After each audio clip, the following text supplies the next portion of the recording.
Bablog na ako ng ano eh. Ang ulam kung paano ano ito eh. Kahirap-hirap. Ano yun eh. Prepare eh.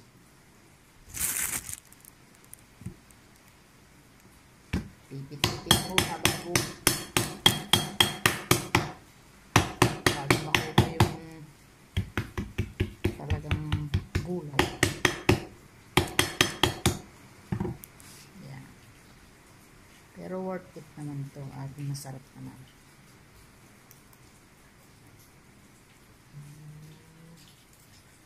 Ang hirap tanggalin pagka nagkamali ng pukpok.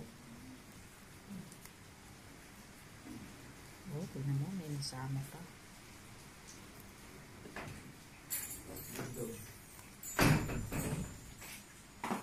Mahirap kasi itong i-prepare.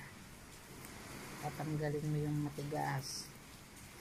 Para pag kinain mo, hindi ka na mag-ano, dire-diretso. Pupuk-puk muna. Oh, talaga? Yun yung sustansya niyan. Paano may sustansya yan? Matigas nga, oh. Yan ano rin sustansya nito? Balat lang yan. Hindi,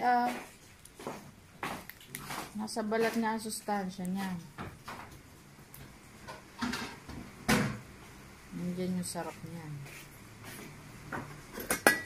Hindi ka kasi nagluluto eh, kaya hindi mo alam.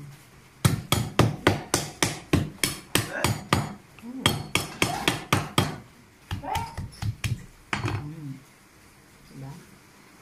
Oh, ganda ng pagkapukpok. Kaya, oh, diba? Oh, oh, buo. Oh. Yan, ganyan kahirap ang ano, pag-prepare ng bunga ng singkamas. Pagka medyo matigas na, ano.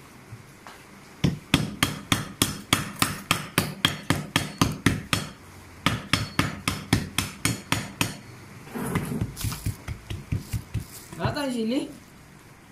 Ano mo daw, sa tanong ni Papa. Oh, ayan o, tingnan mo. Ibutas ka lang ng taong internet yan. Oh.